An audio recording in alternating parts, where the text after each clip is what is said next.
dorameiros e dorameiras de plantão.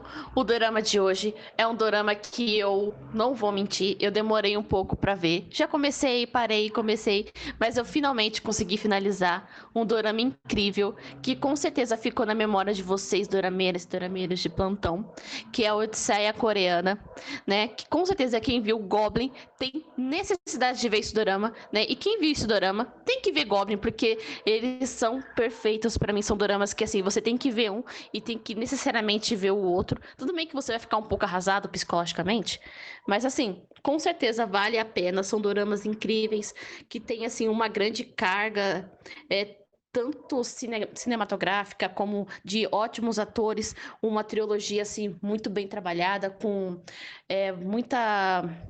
muita emoção mesmo. E para quem não conhece, a gente vai estar falando um pouquinho da sinopse para vocês se antenarem no dorama. Então é isso aí, Nath. A gente vai falar um pouco da sinopse. Ela é um pouco extensa, mas eu acho que vocês vão conseguir entender o dorama direitinho, porque apesar de ela ser um pouco extensa, ela é bem simples também. Então, Odisseia Coreana vai contar a história de uma mulher, né? Que ela aparece logo nos primeiros episódios como uma criança. E essa menina, ela tem um dom que, na verdade, está mais para uma maldição, né? De ver espíritos malignos. E a gente vai falar um pouco disso mais pra frente, mas assim, pessoal, se você já assistiu um dorama com espírito, pode acreditar que em Odisseia Coreana não tem nada a ver com o que você já viu, porque os espíritos malignos de Odisseia Coreana são dignos de filmes de terror de cinema mesmo. Eles são bem assustadores. E essa menina, ela é excluída, né, por ter esses poderes e ela tá sempre acostumada a ficar solitária ali, sem amigos. Então, um dia ela tá andando sozinha ali na rua, né, com seu guarda-chuva amarelo, que tem alguns feitiços ali para afastar esses espíritos malignos, sempre andando junto com ela também. Quando ela encontra um homem que tem uma cartola assim, que na real me pareceu um pouco o Chapeleiro Maluco quando eu vi pela primeira vez, que a gente vai descobrir mais pra frente que é o nosso querido, amado, meu personagem favorito, o Rei Demônio. E o Rei Demônio, então, ele é um monstro que ele tá tentando ganhar uns pontos extras ali com um plano espiritual. E para isso, então, ele precisa apagar um incêndio que tá tendo na floresta. Só que para apagar esse incêndio, ele não pode apagar chorando, né? Ele precisa de algo para apagar esse incêndio. E esse álbum é um leque mágico. E ele pede que essa menina vá buscar esse leque mágico para ele. E ela aceita, né? Porque a gente já vai perceber ali que a Seomi, que é a nossa protagonista, ela é tudo o que a gente pode imaginar de mocinha inocente em dorama. Então ela aceita essa tarefa e ela vai até uma casa bastante estranha. E nessa casa ela encontra vários fantasmas e ela, claro, fica com medo. Só que alguém a protege e esse alguém é o nosso protagonista, que é o Sonogun. E esse Sonogun, então, ele faz uma proposta ali com ela, e ela aceita novamente. E essa proposta, então, é que em troca de libertar ele daquela casa, que na verdade era uma prisão para ele, ela poderia conjurar ele, né? No caso, o Sonogun, e assim conjurando ele, ele sempre apareceria para proteger ela de qualquer perigo, de qualquer fantasma que a estivesse perturbando. Só que quando ele é liberto pela Seomi, ele engana ela e ele apaga da memória da Seomi o nome dele. Isso faz com que ela não possa conjurá-lo nunca mais. E essa menina, então, ela cresce e se torna uma corretora de imóveis muito famosa. A gente vai falar um pouco mais disso mais para frente também. E, assim, por um jogo de destino, acaba que ela volta a encontrar o Sonogun. E, claro, né, quando ela reencontra ele, ela fica com medo, né, de que ele fuja dela de novo, porque quando eles se reencontram, ela também não lembra como ele chama tal. E o Rei Demônio aparece, então, com uma pulseira para ela.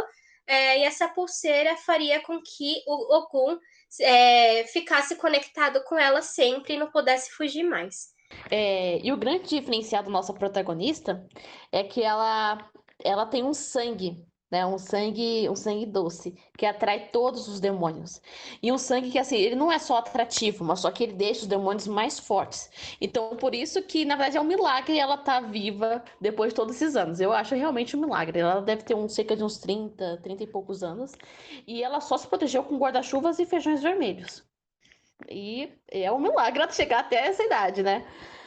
E Engraçado, né, Natália, rapidinho para comentar o que você tá falando, que assim, antes do Sonogon aparecer, ela nunca cortou o dedo picando uma cebola na vida, né? Tipo, exatamente.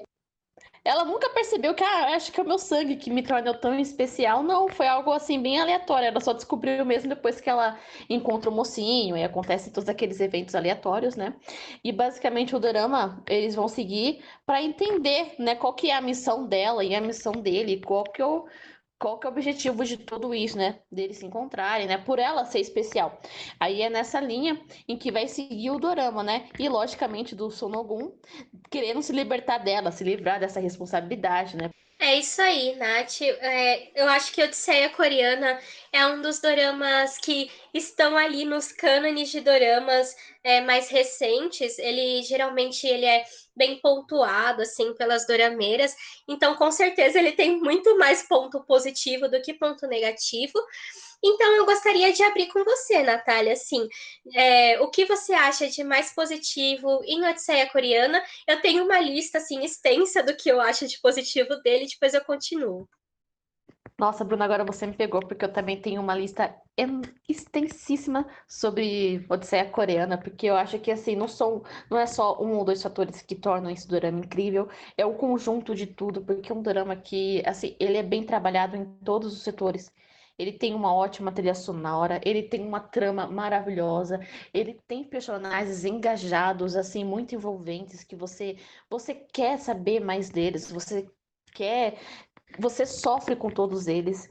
E é um drama que ele surpreende com cada personagem. Às vezes são até personagens secundários que você acha que não tem muita relevância na história, e no final eles acabam sendo importantes, eles acabam sendo necessários para toda a trama. Então é um drama que, assim, são mil e um fatores. Eu não consigo nem escolher um para falar agora. Até as participações do drama as participações bem secundárias são encantadoras, na verdade. Aproveitando esse gancho, né? Eu vou falar de uma participação, né? Seria o demônio, né? O demônio pavão, né? Que no drama tem vários outros tipos de monstro, né? Como tem o rei demônio, que é o monstro que é um boi, né? E tem até o Sumungun, que ele é como se fosse o deus macaco. Aí tem a participação do deus pavão, que ele também é um idol, que nem o porquinho, né? E assim, gente, pra quem não conhece eles, pra quem é uma dorameira recente, assim, começou agora, ele é um ator muito fofo, que já encantou muito nós, dorameiras de plantão de 2015, 2014. Ele faz, acho que o dorama mais conhecido dele é Love Rain, que ela é uma freira, aí ela acaba substituindo o papel do irmão gêmeo dela num grupo de idols, só de idols masculinos, né? Porque o irmão dela foi operar as amígdalas e ele vai ficar um tempo sem poder cantar. Aí ela se disfarça de menino e se enturma lá. É um drama muito cômico, muito legal. Vocês que gostam de drama musical, eu super recomendo. E, nossa, a participação dele realmente me encantou no dorama. E você, Bruna, o que mais te encantou no dorama? Você falou um pouco dos personagens secundários, Nath, e eu acho que Odisseia Coreana, assim como a gente falou em alguns episódios atrás, sobre o que houve com a secretária Kim, eu acho que Odisseia Coreana é um daqueles doramas que valorizam muito os personagens secundários. Eu gosto muito da participação de todos eles, como a Natália falou, todos eles são importantes para o rumo que a história principal ele toma. Só que assim, como pessoas assim, né, como atores atuando, eles também são muito bons. Eu queria dar destaque para três, na verdade, personagens nossa, quatro, quatro personagens secundários que tem em Odisseia Coreana. O primeiro é o que faz o General Invernal, Eu acho que ele fazia o papel duplo, fazer a irmã dele também, né, a Maga Veranil, é, assim, uma responsabilidade muito grande que esse ator tomou, tanto porque, né, ele tinha dois papéis, quanto porque também eram papéis muito diferentes entre si. E assim, se eu não soubesse, né, que era o mesmo ator fazendo, passaria muito fácil, porque realmente as personalidades eram muito diferentes e era muito bom também.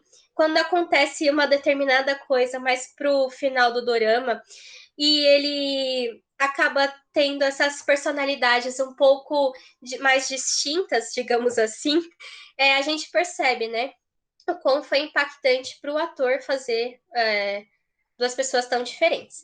Eu queria também dar um destaque especial para o personagem do Porquinho, né? Como a Nath falou, citou ele um pouquinho. O Piquet é o meu personagem. Ele não é o meu personagem favorito porque existe o Rei Demônio, mas eu gosto muito dele também como um personagem. Eu acho que ele representa muito bem um idol de K-pop. Eu acho que ele tem toda aquela aura de idol. E eu acho que ele realmente transmite essa energia pra gente. Então eu gosto muito dele. E principalmente eu gosto muito da forma como ele tem como ele cuida da Zumbi, né, da Rika mais pra frente. Eu acho que é uma relação de amor que poderia até dar um dorama separado entre os dois. Eu queria também destacar a personagem da secretária Cachorro. Ela que apareceu já em outro dorama que todo mundo gosta, que a Nath já citou, que foi em Goblin. E ela volta aqui como a secretária do Rei Demônio, mas também não perdeu a postura que ela tem toda de uma mulher forte, empoderada. E eu gosto muito dela atuando também. E por último, eu queria destacar que para mim foi a pessoa que mais atuou bem ali dentro da série, pelo menos na minha opinião, não sei o que a Nath acha. Eu sei que a opinião da Nath é um pouco controversa quanto a isso, que é a própria Rika, né? A Zumbi. Eu acho que, assim como aconteceu um pouco com o General Invernal e com a Maga Veranil, a Rika, ela também quando ela é possuída por um espírito, daqui a pouco a gente fala mais sobre isso, ela fica com uma personalidade completamente diferente, assim. E a gente vê o quanto a atriz ela se dedicou ao papel, tanto também em expressão corporal. Quando ela era zumbi, a expressão corporal dela era própria de um zumbi, e a gente via o trabalho que ela tinha de voz também, de engrossar a voz, deixar bem mais profunda por ser uma pessoa morta.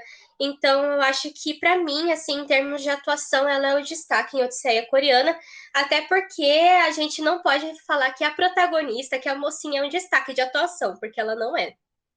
Nesse ponto, Bruna, eu concordo com você. Como nós já tínhamos conversado antes, na verdade, eu acho que o ponto mais sem graça assim, de Odisseia Coreana é a protagonista feminina, que assim, o que muitas vezes deixa a desejar, né? Porque assim, ela, querendo ou não, ela é o cargo-chefe de toda a trama, né? Porque todos os dramas, o cargo-chefe são as protagonistas que fazem a gente se encantar, chorar, sofrer junto com elas e torcer por elas, né? Mas eu acho que na questão da protagonista, né, da Sanjan, ela ficou muito apagada. Elas deixaram uma personagem assim, eu não sei se foi o roteiro ou se foi a própria atriz em si, né? Porque eu não conheço muitos dramas com ela, então eu não vou falar o que eu não sei. Mas assim, eu achei que a protagonista ficou muito apagada. Eu entendo, assim, pelo psicológico que eles quiseram criar, mas eu acho que ela ficou apagada demais. Eu acho que eles podiam ter deixado uma personagem mais sóbria, assim, mais séria, mas eu acho que eles exageraram muito, não só assim, nas questões de vestimenta, de postura, assim, mas até na questão tipo, de fisionomia. Ela tem expressões muito quadradas durante o dorama inteiro. Às vezes, em algumas cenas que você esperava alguma reação mais exacerbada, assim. Eu, particularmente, adoro personagens exagerados. O Rei Demônio é o meu personagem favorito da vida. Ele, com certeza, capturou meu coração em com Odisseia Coreana. Ele é o meu personagem favorito da trama inteira. Mas, assim, tudo bem que eu não queria algo muito exagerado, mas eu queria uma reação mais impactante dela, o que eu senti muita falta durante o processo do dorama. Eu acho que o que a Nath está falando, assim, pelo menos na minha opinião, eu acho que a Samjang ela poderia ser um pouco mais parecida com a protagonista de Rei Eterno, por exemplo. Porque, assim, a protagonista de Rei Eterno também tem o mesmo tipo de personalidade que ela tem, que é uma personalidade mais fechada, né? Que não dá muita conversa para as pessoas. Não é aquela mocinha de romance de dorama, assim, que é fofa, que fica, ai, opa pra lá, opa pra cá, ela também não é. Mas assim, a protagonista de Rei Eterno tem um punch, né? Você vê que ela é a protagonista, ela tem presença e ela tá no mesmo nível assim do protagonista masculino, né? No caso, como eu disse, de Rei Eterno.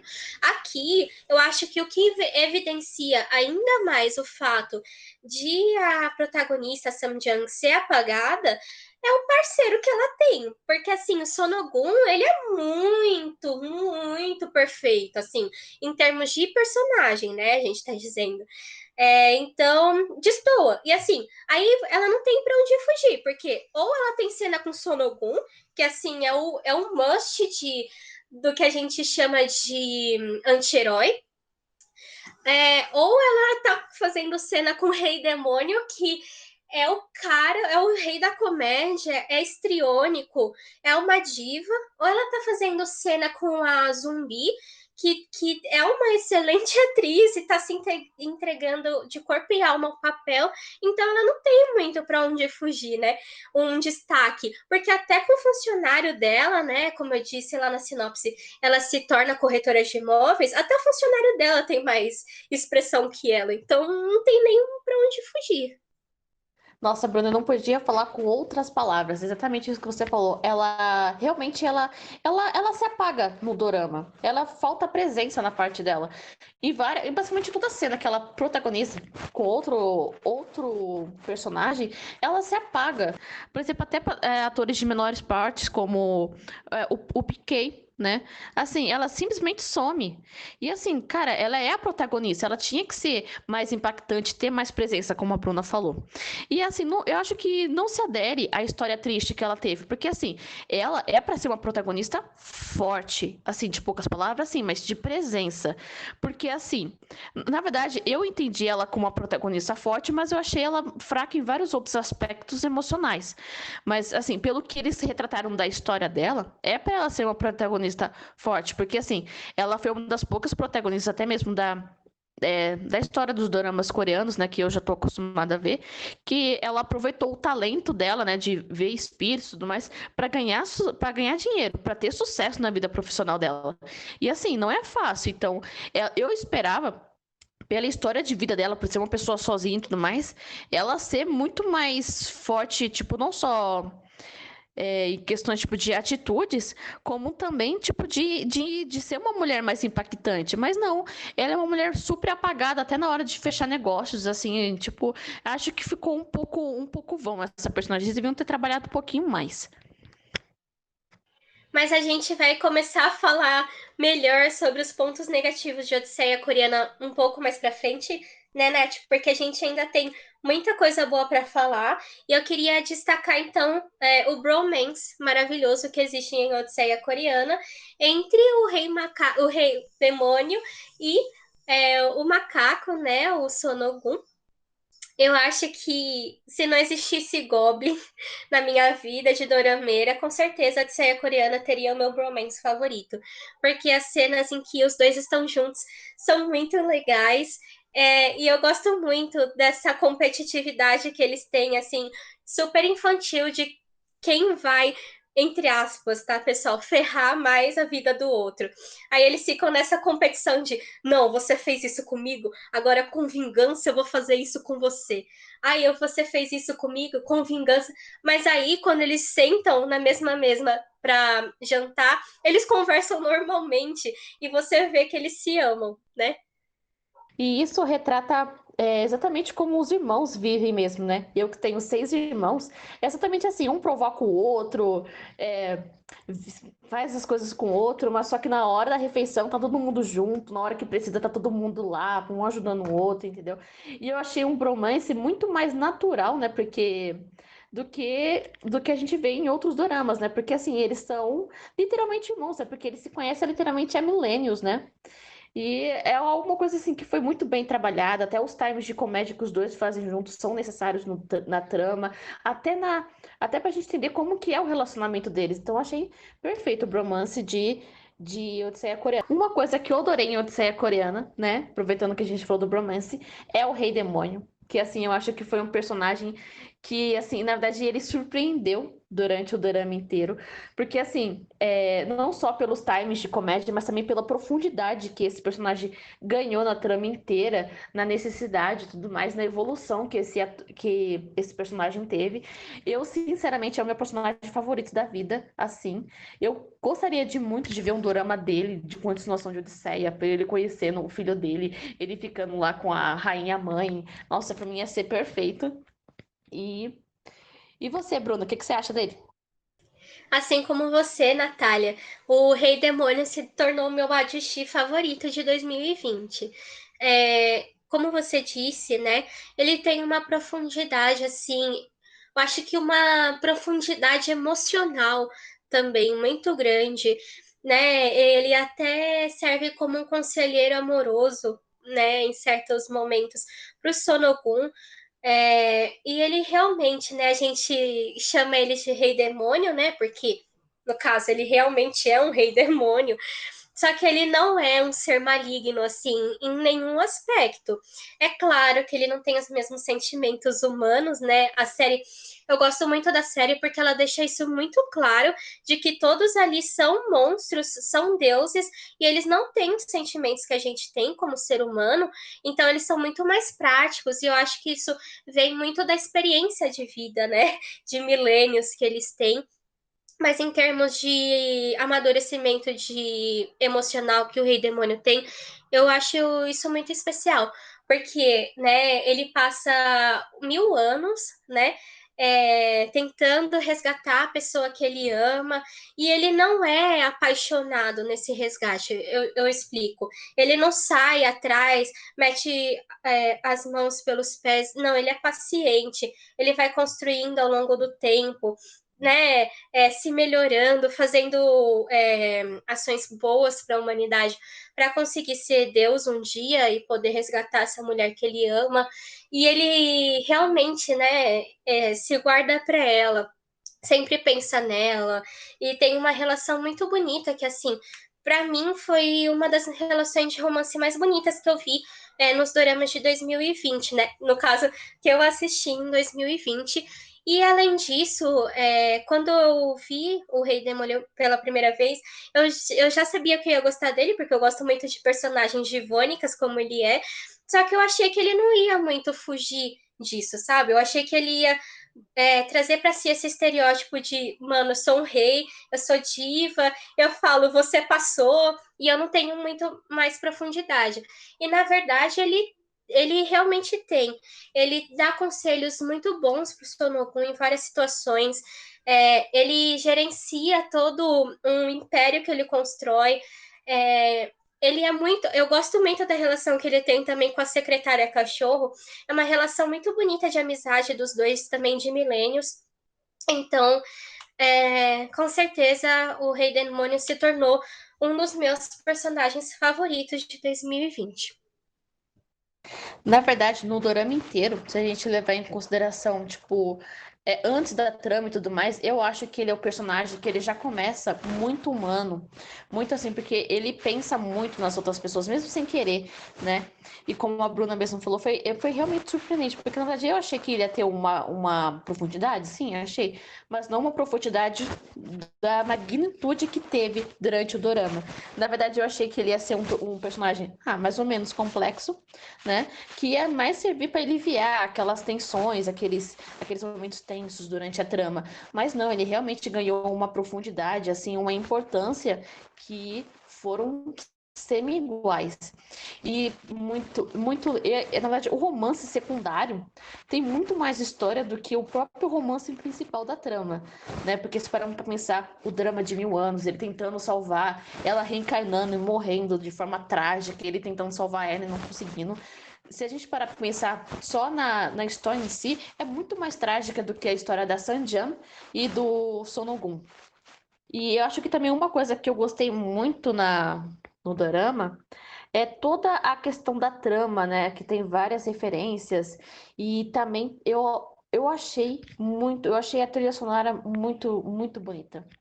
Assim, ela não é uma trilha sonora impactante, como é a de Goblin, mas eu achei uma trilha sonora bem engajada, que ficou muito agradável durante o drama inteiro. O que você achou, Bruna? A trilha sonora achei péssima. Eu até coloquei como um dos meus pontos negativos, mas já já eu falo mais sobre isso. E eu senti falta, assim, de ter uma música de K-pop, porque o Rei Demônio era dono de um lugar que poderia ser comparado a uma SM, a uma Big Hit Labels, e ele tinha trocentos grupos de K-pop, dois personagens secundários eram cantores de K-pop estourados, né? O PK e o Príncipe Polfo, que a gente fala mais sobre ele depois. E não tinha nenhuma música dos dois, né? Pra gente comprar a ideia de que era realmente uma agência de K-pop. Mas eu gostaria de destacar aqui, Natália, sobre o ponto positivo que eu achei também, a quebra da expectativa do romance Disney. Eu explico um pouco, a gente conversou sobre isso antes da gente gravar, que isso vai gerar um pouco de spoiler aí, pessoal. Mas o que acontece é que, apesar de a gente acreditar que a história está encaminhando para um sacrifício, que a gente sempre vê, assim, em livros de romance, que ai, o homem, os príncipe encantado vai salvar a mocinha e vai, sabe, dar um mundo melhor para ela no final. O que acontece aqui é que a personagem feminina que se sacrifica, né? E nem é por amor, no caso, né? É pelo um bem maior. E geralmente a gente vê isso muito relacionado a papéis masculinos. Quando é um sacrifício pelo um bem maior, geralmente são os homens que fazem por questão de honra e tudo mais. Então, eu gosto bastante de como o Odisseia Coreana subverteu esse ponto. Mesmo que a personagem feminina seja fraca, mesmo assim, em questão de roteiro, de história, eu gostei muito desse ponto. Sim, assim, eu acho que é uma quebra de expectativa, assim, nos doramas, né? Que a gente sempre pega que tem os CEOs, né? Os caras, né? Que sempre tomam a frente da situação, eles sempre se acabam se sacrificando no final, ainda mais quando eles começam sendo bad boys, como o Sunogun começa, né? Então eu achei que é uma quebra de expectativa nesse sentido. Mas eu não sei, durante a trama inteira eu sempre sabia que ela ia morrer, né? Em nenhum momento eu fiquei assim, nossa, o Sunogun vai morrer. Não, sempre eu tinha uma certeza, não sei porquê. Eu tinha uma certeza absoluta de que ela queria se sacrificar. Mas assim, na questão de quebra de expectativa de romance Disney, acho que é tudo questão de ponto de vista. Ó, se a gente parar pra pensar, eu acho que pode ser até por isso que eles fizeram uma personagem tão apagada. Pra gente não ficar tão arrasada quando ela morresse. Porque assim, ela morreu, mas eu não fiquei arrasada. Eu fiquei assim, tá bom. Sabia que ela morreu, e é isso. Eu E o me senti Sonogul da mesma não. forma. Exatamente, porque o Sonogul não é um personagem que ele, ó, eu vou falar, ele me cativou desde o primeiro momento que eu vi ele ali preso naquela 12 torres de mármore, não sei exatamente como que é isso, mas ele é um personagem que ele cativa, ele atrai você do começo ao fim do dorama. Na verdade, em vários momentos, mas ele rouba a cena em qualquer cena que ele aparece. Ele é simplesmente perfeito. Então assim, pela própria trama em si, parecia mesmo que ela não ia morrer. Porque, assim, de querendo ou não, ela era o ente mais fraco da corrente ali, né? E mesmo que ele quisesse proteger ela queria se sacrificar, porque essa era a ideia do sacrifício. Um humano salvar a humanidade, não uma divindade salvar a humanidade, não. Tinha que ser um humano se sacrificar pelos pecados de toda a humanidade. Então, assim, desde o começo que a gente sabia qual que era a missão dela, agora com momento de spoiler, né? Que era salvar a humanidade, eu sabia que ela ia morrer, porque não fazia muito sentido um deus se subjugar pelos maus da humanidade. Não, tinha que ser ela. Comparações com Jesus Cristo, né, Nath? Que ele encarnou como ser humano, né? Pelo menos quem é cristão acredita nisso, eu acredito, mas tudo bem se você não acredita. Mas assim, o que tá na Bíblia é que ele encarnou como humano, justamente para depurar os pecados dos seres humanos. Então é mais ou menos o que acontece também em Odisseia Coreana. E aí a gente falou tanto de morte, eu também destaquei aqui na minha lista que é um dorama que se alguém morre, tem que morrer, morre mesmo. Não é aqueles doramas que dão várias voltas para a pessoa não morrer, se a pessoa ou está destinada a morrer, ou em algum momento falou que alguém ia matar ela, ou e personagens assim completamente aleatórios que também morrem, assim que a gente não esperava, mas que morre. E todos têm função para a história, mas morreu, morreu. Então, exatamente. Mas assim, na verdade, bem em Odisseia Coreana, eles trabalham o pós-morte. Mas assim, eu percebi que na questão dos monstros, né, que todos os personagens que eram monstros que morreram, eles realmente morrem. Por exemplo, o príncipe polvo, que era um monstro, ele morreu, morreu. Mas, por exemplo, a divindade que era a rainha mãe, quando ela morreu, ela renasceu. Ela não foi morte morrida, entendeu? E a Sanjian também, quando ela morre, ela foi lá pro plano espiritual, porque ela ia passar pelo processo e ia renascer novamente na Terra, entendeu? Então eu acho que assim, tem um trabalho do pós-vida, de reencarnação e tudo mais, não tão aprofundado como outros doramas, né? Como Goblin, por exemplo, como Mystic Pop-Up Bar, mas assim, tem, assim, não é muito aprofundado, mas assim, na verdade eu acho que os monstros não têm direito a essa participação do pós-vida, né? Pelo menos não ficou muito claro em Odisseia Coreana, por exemplo, até o Sonogum, se ele morresse, se fosse possível ele morrer, né? Ele ia morrer de verdade. O Rei Demônio também, ele ia morrer para sempre, um rei de verdade. Diferente do que a gente podia observar nas divindades e nos próprios humanos. Olha que preconceito, gente. Mas eu acho que isso vai muito do que a gente falou no episódio de Mystic Pop-Up Bar, né, Nath? Que as divindades, né, nessa mitologia barra crença que existe lá na Coreia, eles derivam de seres humanos, né? Aqui não fica muito claro se eles sempre existiam. Para mim, eles sempre existiam, porque no caso aqui Odisseia Coreana foi baseada em um mito da mitologia chinesa, então eles já aparecem como reis, demônios, já aparecem como divindades, e é isso. Mas pelo que a gente sabe, pelo que a gente estudou já para Mystic Pop-Up Bar, você, ser humano que morre, e se você conseguir fazer várias ações positivas, ou se você conseguir trabalhar ali no que eu chamo de almoxarifado do plano divino, você se torna uma divindade um dia. Então, eu acho que é por isso que eles são capazes de morrer também, né? Porque eles são Sim, espíritos, como a gente. sim. Mas sabe uma coisa que eu achei interessante em Odisseia Coreana? Ele quebrou um pouquinho, acho que até do estigma, do tipo assim, digamos assim, do alto escalão do céu, né? Das divindades, por exemplo. Ali em Odisseia Coreana, elas parecem meio frágeis, meio assim, meio assim, sabe? Elas como se elas não tivessem poder para realizar as ações. Elas se utilizavam tipo de mentiras, de estratagemas para fazer o que elas queriam que acontecesse. Elas não são retratadas como seres poderosos de autoridade, na verdade não. Na verdade eles usam muito mais a manha, né, muito mais a lábia do que realmente ações assim, né? Não é à toa que eles manipularam tanto o Rei Demônio quanto o Sonugum, né? Porque pelo que a gente repara no drama inteira, os dois são entidades muito mais poderosas do que as próprias divindades até juntas, né? Aí eu achei isso muito interessante, porque diferente de como a gente vê em Goblin, né? Que assim, realmente ele é um ser supremo, né? As divindades são seres supremos que não podem ser contestadas, entendeu? E são seres assim que não são palpáveis. Em Odisseia Coreana, eu percebi que o céu, assim, não necessariamente o céu, mas assim, eu não lembro mais também o termo que eles usaram, né? Mas aonde as divindades ficam era um lugar físico possível de Sonogum ir e destruir tudo. O que eu achei bem interessante, porque em Mystic Pop-Up Bar, até em Goblin, por exemplo, assim, são lugares assim que seriam inagonçáveis, mesmo se a pessoa quisesse, lutasse, ela não ia conseguir alcançar, não ia conseguir mudar o que tivesse que acontecer.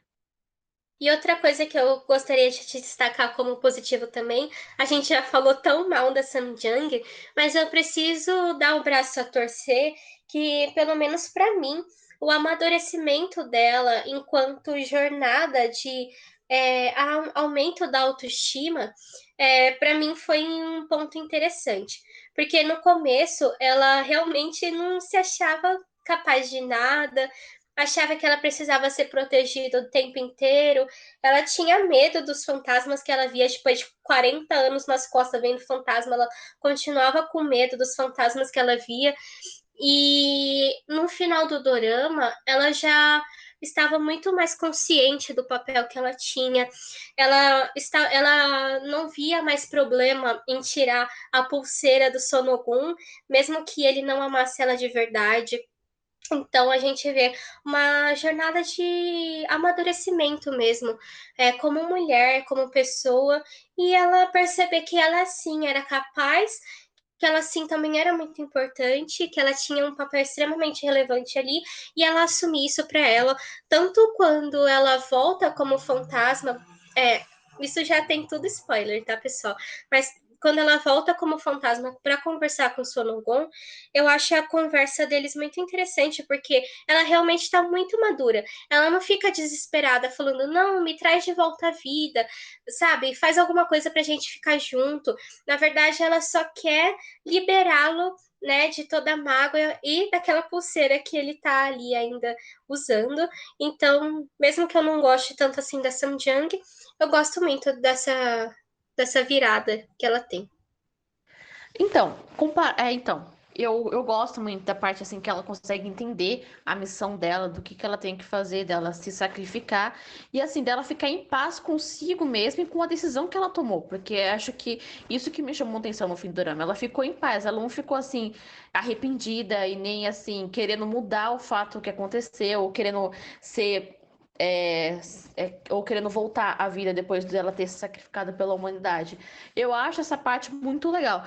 Mas assim, na questão de amadurecimento, assim, no dorama, eu achei fraco, porque assim, ela se tornou madura depois que a sacerdotista entrou no corpo dela. Aí você nota uma mudança da personagem, mas eu vi que é uma mudança que ela foi muito de fora para dentro do que de dentro para fora, porque aí ela começou a ter mais poderes místicos, assim, a ela por causa desses fatores, assim, ela se tornou mais confiante. Diferente do que a gente pode ver em outros dramas, que realmente a gente vê uma mudança de dentro para fora da protagonista. Aí eu achei assim um pouco fraco.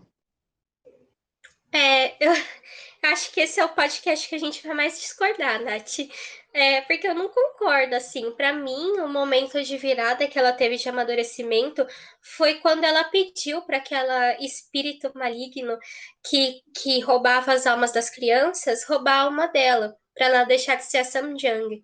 E depois, quando ela percebe que a vida dela não tinha a mesma graça, ela não era mais tão feliz, né, sem ver os espíritos, e eu acho que quando ela voltou a ser a Samjang, foi que ela percebeu quão especial ela era. Eu acho que para mim, um pouco antes da sacerdotisa tomar o corpo dela, nesse momento ela percebeu que ela era poderosa, assim. É, e é isso, eu acho que também a relação dela com Sonogun torna ela mais poderosa. A gente não pode achar que relações com homens vão nos tornar mais poderosas sempre, porque é uma coisa que a gente tem que fazer por nós mesmas. Mas, assim, eu acho que ele foi de muita ajuda para ela perceber o quanto ela valia. Ele foi de muita ajuda, o Rei Demônio também, e eu acho que até mesmo a Maga Veranil ajudou ela a perceber isso como uma amiga. Então, na verdade, aí o que ela sentiu falta, na verdade, foi dos laços que ela fez quando ela era uma Sanjian, que perderam a validade assim que ela decidiu não ser mais. Por exemplo, ela não tinha mais o Rei Demônio que apoiava ela não tinha mais o Sunogun. Então eu percebi que ali, aquilo não foi porque ela percebeu que ela era importante, que ela tinha valor. Eu percebi porque ela não queria ficar sozinha, que ela percebeu que mesmo ela sendo especial, ela tinha conseguido criar laços e ela estimava esses laços que ela criou sendo especial, sendo a Sanjian, fazia realmente parte dela, entendeu? Mas aí, novamente, eu acho que foi realmente mais uma ação de fora para dentro do que de dentro para fora. E para finalizar a minha parte do que eu achei positivo, são duas coisas bem técnicas, né? Mas eu gostei muito da fotografia de Odisseia Coreana. As cores usadas são muito bonitas. Eu gosto muito do palácio que o Sonokun tem também, todo em azul, um jardim de inverno muito lindo. Eu queria morar dentro de lá porque realmente era muito bonito. A Natália vai falar um pouco mais das roupas, porque essa é uma área que ela gostou mais do que eu, porque eu particularmente não gosto do casaco do Sonokun, apesar que eu acho ele extremamente necessário, porque ele é um macaco e o pelinho, né, faz com que ele pareça mais um macaco, né, do casaco. E outra parte que eu queria destacar antes da Natália falar sobre o figurino, porque aqui no podcast Doramas em Foco nós analisamos até mesmo o figurino dos doramas. Eu queria falar que a última coisa que eu apontei como positiva é que mistérios ficam no ar, mas tudo bem.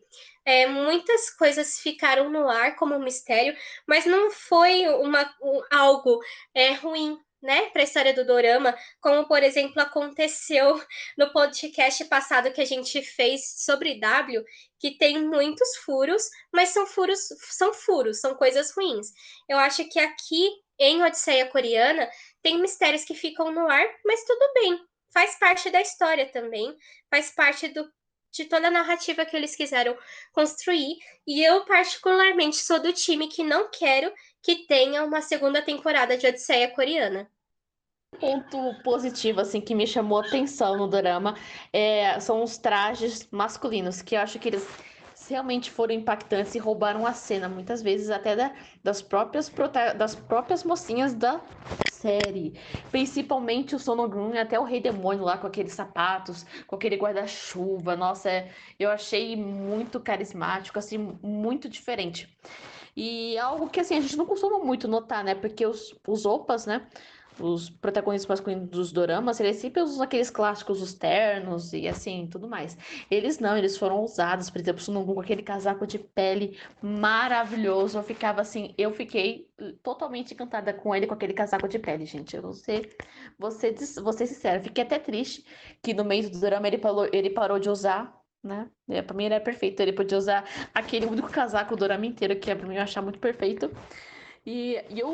Até o Rei Demônio, até o Soldado Infernal, eles têm assim uns trajes assim que são impactantes, são diferentes, assim, são chamativos. Eu acho que foi, na verdade, foi o que chamou a atenção de vestimenta na série foram os trajes masculinos, não os trajes femininos. Mas, Nath, antes da gente passar para o muito além do drama e dar nossa nota, eu tenho alguns pontos negativos que eu encontrei no dorama e eu vou falar rapidinho, assim, se você quiser comentar, tudo bem também. O primeiro ponto negativo que eu encontrei foi que, para mim, em específico, eu demorei um pouco para acreditar que o Sonogum gostava dela. Eu sei que ele não gostava dela, gente. Pelo amor de Deus, eu não sou burra.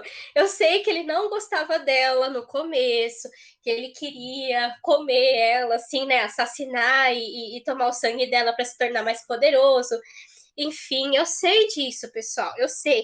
Mas assim, tem um momento ali que fica claro que ele gosta dela, só que ele não quer aceitar. Só que assim, eu achava muito chato, me irritava um pouco ele ficar. Eu não sei se é tratar mal, não é tratar mal exatamente que ele fazia, mas assim, eu entendia que ele era também um deus e as relações que eles têm com as pessoas são diferentes, enfim, mas eu não sei, eu me incomodei de uma forma subjetiva com isso, sabe? Eu não comprei muito o romance deles logo no começo, assim. Eu acho que eu fui comprar mais quando tem a cena, por exemplo, de quando eles vão pro passado no filme do Rei Demônio e ela toma tiro tal, e ele vai resgatar ela. Eu acho que é a partir daí mais que eu comprei a história. Mas antes disso eu não comprei muito, não. Isso me incomodou. Nossa, falou e disse, Bruna. Essa cena é maravilhosa. Nossa, porque para salvar. Spoilers. Para salvar elas, ele simplesmente queimou o mundo inteiro onde ela morreu. Ele queimou o filme, a realidade do filme inteira. Nossa, e a cena é linda, é muito. A fotografia dessa parte é perfeita, com tons de papel queimado e ele vindo assim pro Sépia, mundo né? sendo. Nossa, é muito. Ó, essa cena é muito impactante, mas eu concordo com a Bruna, que fica até um pouco maçante assim no drama, porque a gente nunca sabe se ele realmente gosta dela ou não gosta. Na verdade, é o que eu só fui ter certeza, na verdade, que ele gostava dela bem pro final do drama, né? Não vou mentir, até o episódio 12 eu já ficava assim naquela indecisão. Não, será que gosta? Será que não gosta? Né? Mas eu acho que isso não, eu não achei isso um ponto negativo, porque assim, ele mais spoilers agora. Ele é um ser que nem as próprias divindades conseguiram destruir e castigar.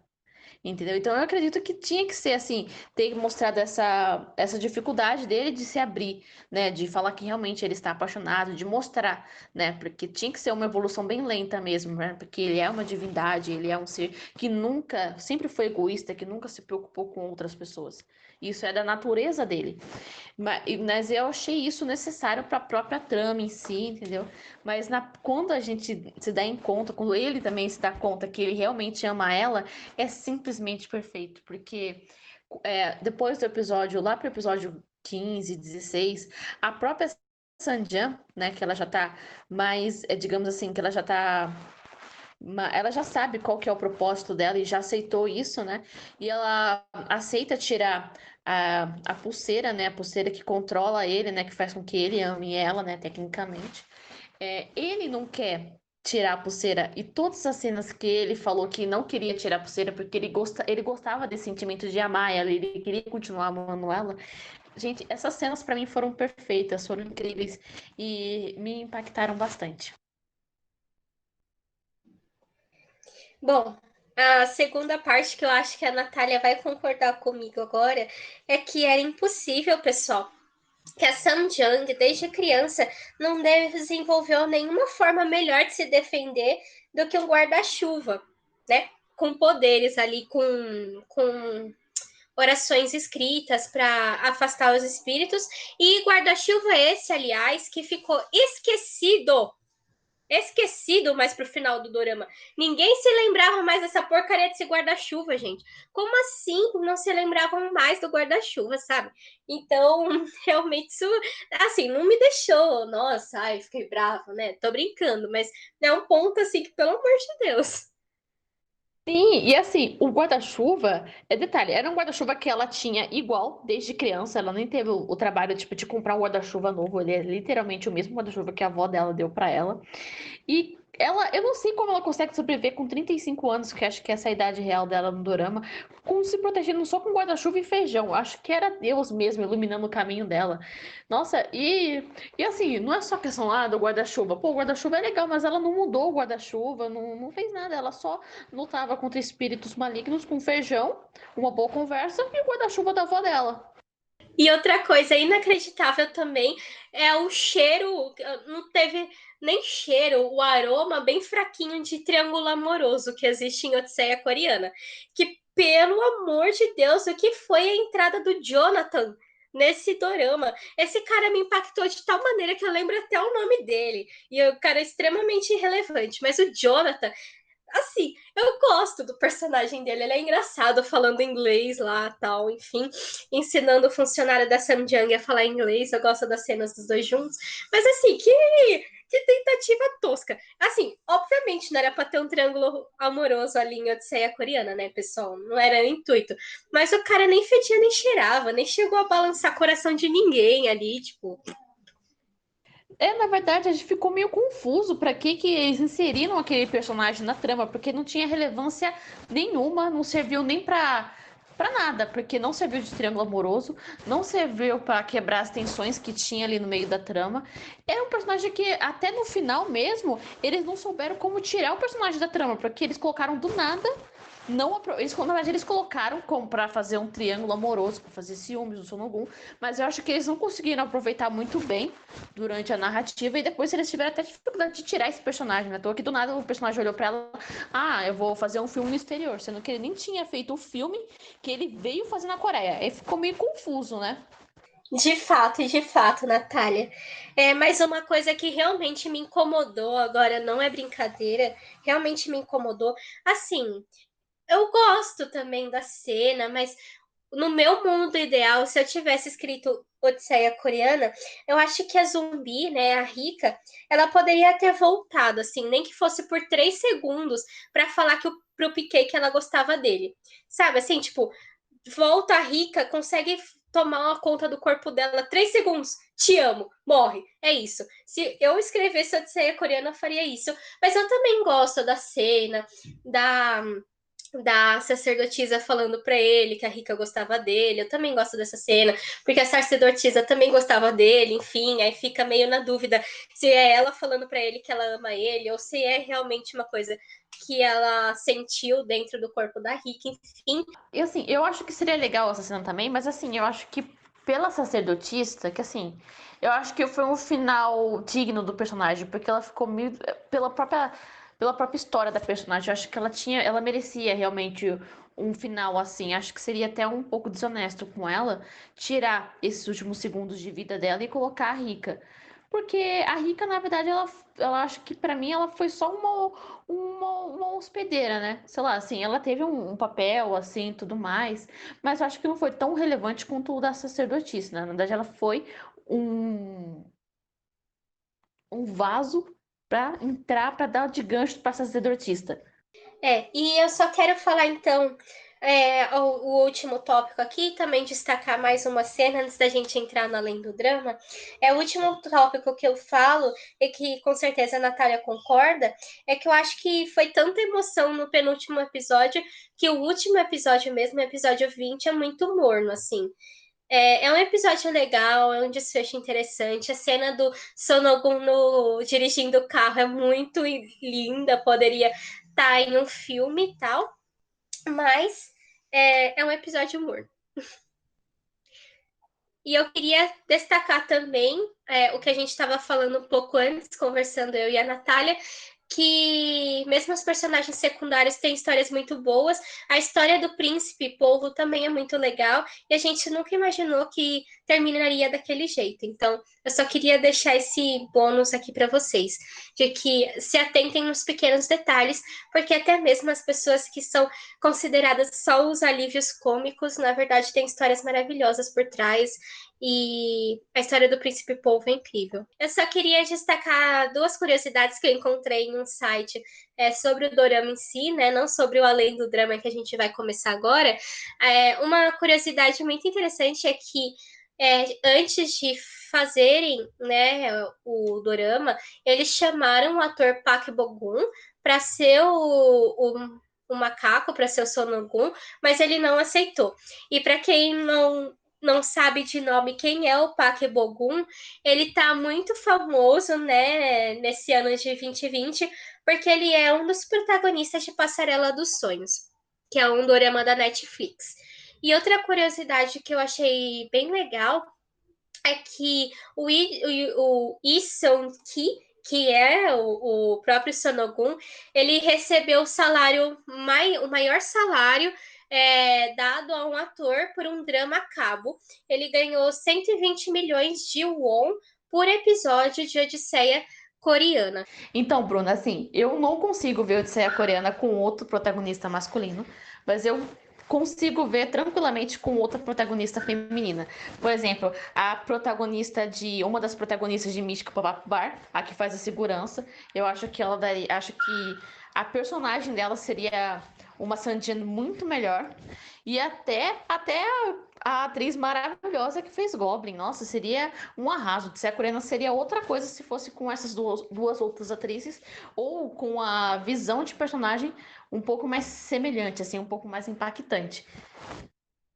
Concordo, Natália. Eu concordo mesmo.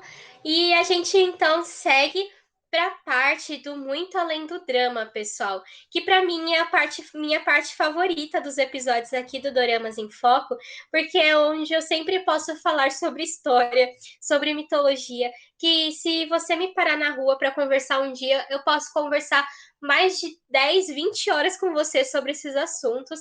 E justamente em Odisseia Coreana, esses dois assuntos são os mais latentes, né? Tanto a mitologia que dá base para o dorama, quanto a parte histórica que aparece de forma bastante pontual. mas bastante marcante, bastante sensível, né? Que é a parte da história da relação entre Japão e Coreia, passando aí pela dominação do Japão na Coreia. Durante o período da Grande Guerra. Então, eu convido a Natália a falar mais sobre isso, porque ela estuda mais sobre o assunto, pessoal, e a gente vai falar bem rapidinho, tá? Porque não é uma coisa assim, como eu disse, não é uma coisa que é o foco, mas ele tem um gancho muito interessante para a parte do que é considerado o vilão ali de Odisseia Coreana. E então vamos lá, Nath, fala um pouquinho sobre essa relação. Na verdade, a gente percebe que até hoje as relações de Japão, China e Coreia, né, as relações diplomáticas ainda são um pouco tensas, né, de acordo com a colonização, né, que o Japão teve, né, que foi na verdade, uma colonização meio que bem violenta, foi bem brutal, né, principalmente na Coreia, na China também. Na Coreia foi entre os anos 1910 e 1945, e é algo que a gente percebe, principalmente nos dramas atuais, como Rei Eterno e Odisseia Coreana, que acho que são, na verdade, não é algo que ficou no passado dos coreanos, são aspectos presentes nos coreanos até hoje em dia, que causam ainda um pouco de rancor. Por exemplo, em Odisseia Coreana, eles usaram a trama, né, da família do vilão, né, que eles ajudaram os japoneses a colonizar a Coreia. E mostra como que a visão do povo coreano hoje, como essa atitude foi abominável. A gente pode até perceber isso, né, com algumas relações diplomáticas ainda até hoje, né, uma empecilhos para exportação, tudo mais. Essa questão tipo da Coreia querer que empresas japonesas paguem indenização para os coreanos que trabalharam durante a Segunda Guerra Mundial, assim, são aspectos assim que a gente percebe que estão bem presentes na memória tanto dos chineses quanto dos coreanos também. Isso, como a Natália falou, né? Em 2018, o Tribunal Supremo da Coreia do Sul aumentou, né, essa tensão que existe com o Japão, porque eles decidiram que as vítimas de trabalhos forçados tinham direito de pedir uma compensação ao Japão, né? Né, uma compensação de guerra mesmo, né? É Porque uma como a Natália. indenização mesmo, né? Isso, isso, uma indenização de guerra. Obrigada, Nath. Porque, como a Natália falou, durante o período da Grande Guerra, entre 1910 e 1945, o Japão ele explorava os coreanos, né? Então, em 2018, se decidiu por isso, e isso realmente tensionou. E se a gente for perceber, né, mais ou menos vem daí, né? Vem dessa fervilhação. Odisseia Coreana vem desse momento fervilhante. Próprio agora, né, que a gente teve o Rei Eterno, também vem desse momento fervilhante. A gente vê uma ponta de esperança nessa relação dos dois com o novo primeiro-ministro do Japão, que ele falou, né, que quer melhorar as relações com a Coreia do Sul, mas eu acho que isso não depende só dele, né, pessoal? Porque ele é só o primeiro-ministro, né? O Japão ainda tem outras pessoas em cargos maiores que eles, que podem barrar ou não, e também depende da própria Coreia, né? Resolver isso ou não. Agora a gente vai falar de alguns aspectos que a gente conseguiu observar em Odisseia Coreana sobre a sua mitologia e também sobre as semelhanças de algumas coisas para nossa mitologia local aqui, né? Para a mitologia ocidental, que a gente encontrou várias referências, né? Que não podiam passar despercebidas aqui no Doramas em Foco. Isso aí, bora galera, falar sobre mitologia, o momento de glória para a Bruna unir. Sempre falar de mitologia para mim é um momento de glória. E para quem não sabe, a história de Odisseia coreana foi baseada em um mito chinês do macaco que despertou para o vazio. Esse macaco é o nosso anti-herói, o Sonogun, e ele nasceu então de uma pedra que foi fertilizada pelo céu e a terra. E quando ele nasceu, ele já emitiu um raio de luz dos seus olhos que acordou o próprio imperador de Jade, né? Que é considerado o deus mais importante, né? O monarca dos céus, né? Nessa base religiosa da China, né? E a gente percebe, então, que ele já nasce estreando, a gente pode dizer assim, né? E já nasce aí colecionando inimigos também. E como o raio parou, assim que Sonogon começou a beber e comer, ele foi então inicialmente ignorado pelas divindades, né? Até que ele não pôde mais ser ignorado, porque ele sempre estava fazendo ali algum truque, alguma brincadeira, alguma coisa assim, e ele acabou sendo então expulso ali como eu posso dizer? Do salão real ali das divindades, por ser fanfarrão demais. E o que aparece aqui, a gente começa a ver alguns personagens que aparecem em Odisseia Coreana aparecendo nessa história também.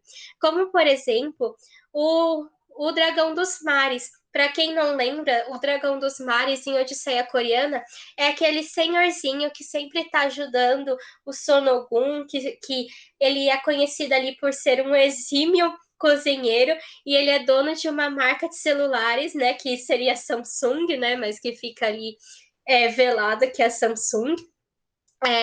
Então, na história da mitologia, o Sonogun ele rouba o cajado desse dragão dos mares e esse cajado também aparece em Odisseia Coreana e o Sonogun também ele começa a fazer então alianças com reis demônios que também aparece ali na figura do próprio Mauanim, né? Que a aliança é mostrada não só no bromance que os dois têm, mas até pelo fato do Sonogun morar na mesma casa do Rei Demônio, né? Já mostra essa parceria que os dois constroem. Outra coisa que aparece aqui e aparece em Odisseia Coreana é o fato de Sonogun se auto-intitular como o grande sábio igual aos céus. Na verdade, ele não é o grande sábio, como é ali mostrado em Odisseia Coreana, apesar de ele ser muito esperto por ser um anti-herói, né, pessoal? O que mostra aqui na mitologia chinesa é que ele mesmo se declarou como o mais inteligente entre todos. E, claro, a parte principal que aparece aqui na mitologia chinesa é a relação com a Samjiang, que na verdade o que acontece aqui foi o seguinte: assim como em Odisseia Coreana, o Sonogung ele foi preso, ele foi aprisionado, assim como mostra no dorama, e a pessoa que tira ele de lá na mitologia chinesa é um monge Samjang. No caso de Odisseia Coreana, esse monge, né, um homem, foi trocado pela Samjang. E esse monge, então, ele vai se utilizar de uma bandana mágica para controlar o macaco, para controlar o Sonogon, que não pode ser tirado e se aperta por sua própria vontade, causando terríveis dores contra ele. E até engraçado, né, pessoal? Porque essa bandana foi trocada pela pulseira super estilosa que a Samjang usa contra o Sonogon, mas lá para os episódios finais, o Rei Demônio ele compra, né, naquela loja, né, mística que existe no dorama, ele compra uma outra pulseira que na verdade é um diadema. Então ele faz referência ainda maior com o próprio mito da China. E eu só queria trazer mais uma coisa, então, é que o mito do rei do Deus Macaco, né, do Sonogun, ele é muito comum, assim, na produção cultural do Oriente. Por exemplo, eu acho que o mais famoso, e com certeza você já assistiu e já conhece essa história de macaco de outro lugar, é o Goku de Dragon Ball, né? O Goku, ele é o Sonogun, né? Se a gente for ver, esse Goku vem até mesmo, né, dessa brincadeira com o nome do mito original. Então, acho que é isso, Nath. É isso mesmo, só queria fazer um paralelo aí, né? Que na verdade, né, o que a gente vê em Odisseia Coreana, né? Seguiria, na verdade, é uma adaptação 2.0 dessa. É, dessa pulseira original, né? Que seria uma coroa, né? Que causa dor na pessoa, né? Então, em vez de só causar dor, né? Na que a gente vê em Odisseia Coreana, ela faz o hospedeiro, né? Que é o que usa a pulseira, né? A amar a pessoa que colocou a pulseira nele, né? Que é, a gente vê uma mudança, assim, que eu achei que ficou até um pouco mais romântico, assim, né? Dentro da trama. Até porque, Natália, eu acho que o amor é a forma de aprisionamento maior que existe entre a gente aqui, pelo menos entre os humanos. Eu acho que quando você odeia alguém, o ódio, ele é um sentimento tão forte quanto o amor. As pessoas falam que até eles são os dois lados de uma mesma moeda. Mas assim, pessoal, é muito difícil você odiar uma pessoa por tanto tempo com a mesma intensidade, sabe? Só que amar, você sempre vai amar a pessoa. Você nunca vai querer deixar ela morrer, sabe? Assim como acontece dentro de Odisseia Coreana. Você sempre vai querer se sacrificar por ela, sempre vai estar ali fazendo tudo que ela quer. Então eu acho que esse foi um upgrade bem interessante. Melhor do que do mito original, né? Que era só magia, né? Tipo, eu te controlo, é isso. Aqui foi bem mais interessante. Sim, é o que a gente consegue ver em Odisseia Coreana, né? Que na verdade, quando você ama, quando a pulseira, né, a pulseira evoluída 2.0, ela faz você querer ser prisioneiro daquilo, né? Ela faz você querer ser mais, porque não é à toa que no determinado momento, né, o Sonogum não queria tirar a pulseira, mas só que isso não foi só nem pela pulseira, porque pela pulseira, acho que na verdade a pulseira foi um fator preponderante para fazer com que ele pudesse amar, a se abrir para ela. É isso aí. E a Natália, então, vai falar de algumas referências da nossa própria. Nossa, não, né? Da mitologia ocidental, que tem pontos de encontro ali em Odisseia Coreana. Acho que vocês vão gostar muito de saber disso também. Então, agora iremos falar sobre a mitologia, sobre as partes da mitologia que a gente pôde assimilar com a mitologia ocidental, né, com coisas clássicas aqui que a gente vê no Ocidente. Até a gente conseguiu até comparar com alguns trechos assim, algumas passagens da Bíblia, né? Bem no comecinho, quando ela encontra ali, né, o digamos assim, o Senhor Mago, né, que é até como que ela mesma apelida o personagem, que no caso a gente percebe que depois é o Rei Demônio, né, em que ele faz um acordo com ela, que ele fala assim: "Ah, você tem que ir lá pegar tal objeto para mim, se você pegar, eu te dou um objeto para você se proteger, mas tem um detalhe, você tem que fazer isso sem tocar em nada e sem olhar e conversar com ninguém", né? E não acontece, né, que ela acaba quebrando as regras, por assim dizer. E a gente pode comparar até com a passagem da Bíblia, né, que é a mulher de Ló, né, que é na questão de Sodoma e Gomorra, que Deus fala: "Não vire, né, porque todos que virão e vê a destruição da cidade vão virar em pedra, e a mulher de Ló vira e vira pedra".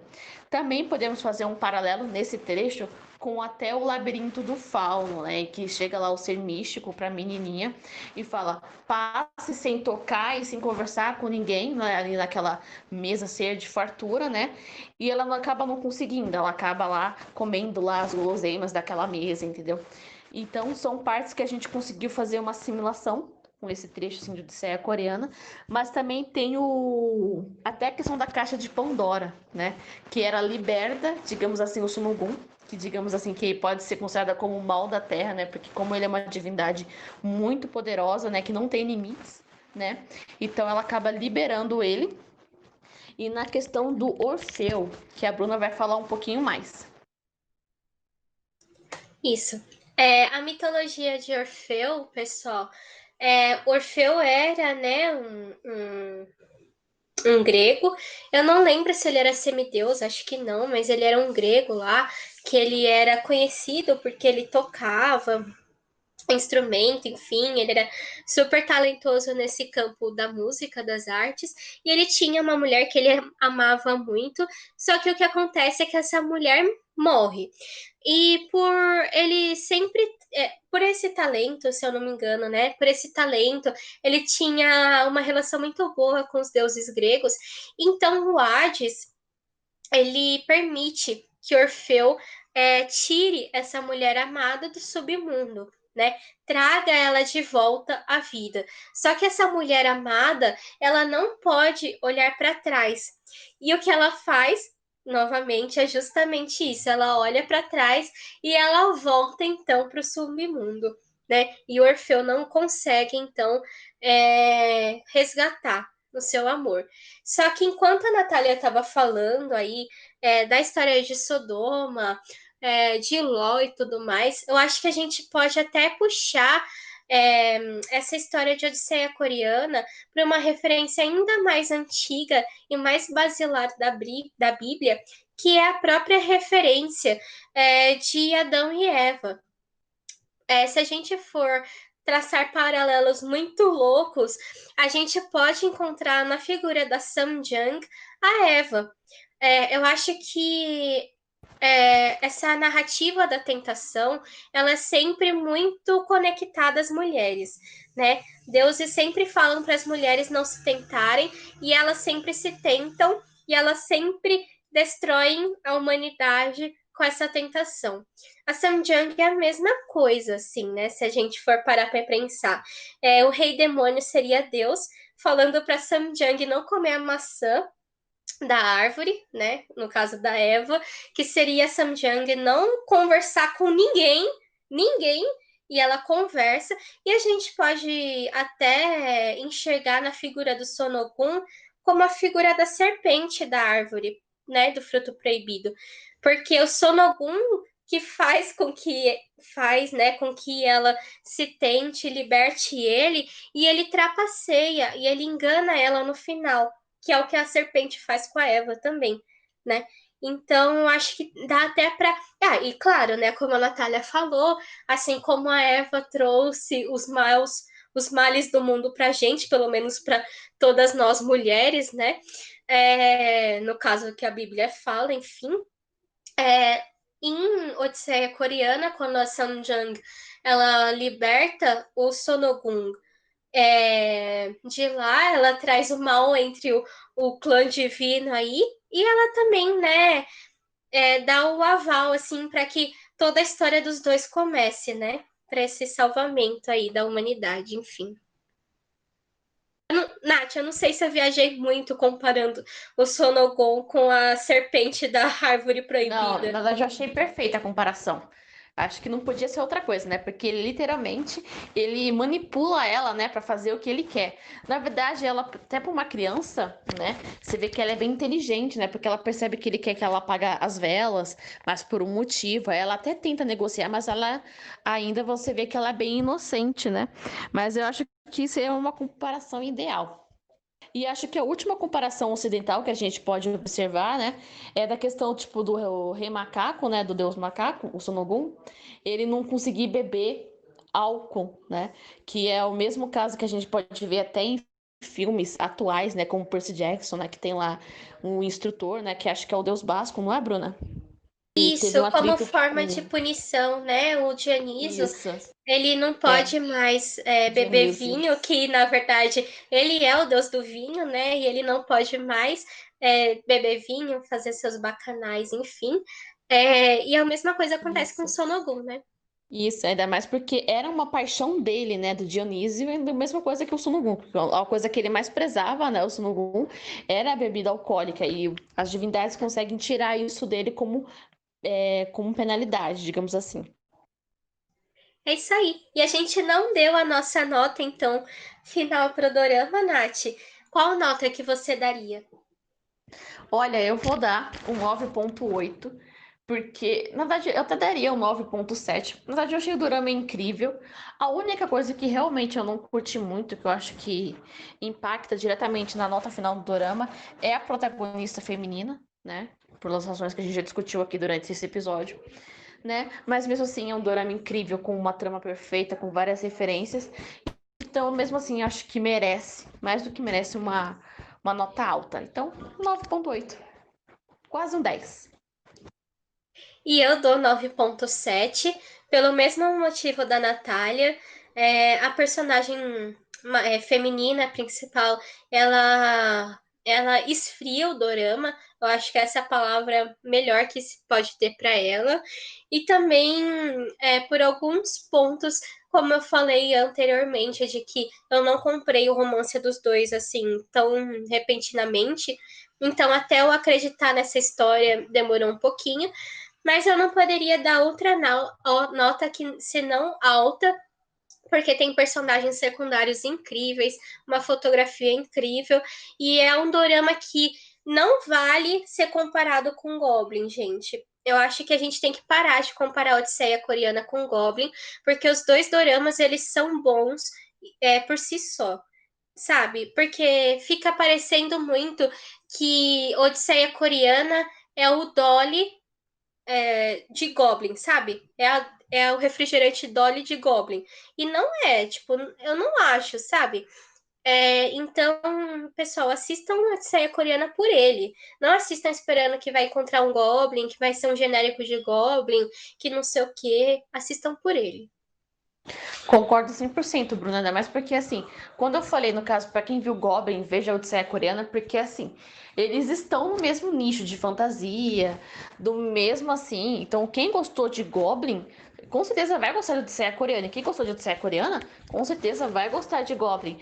Então, eu acho que, assim, acho que, assim, não, a pessoa não tem que ver Odisseia esperando uma reencarnação de Goblin, ou algo assim, assim. Não, tem que ver Odisseia Coreana, como você mesmo disse, por si mesmo. Mas também pra quem, porque assim, eu sou o tipo de dorameira que se eu gosto de um dorama, eu vou procurar coisas muito semelhantes a esse dorama que eu gostei. Então, eu sempre vou indo assim.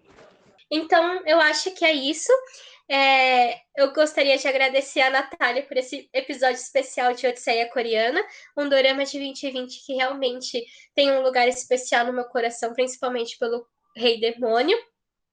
E é aquela máxima que eu sempre trago para vocês a cada final de episódio.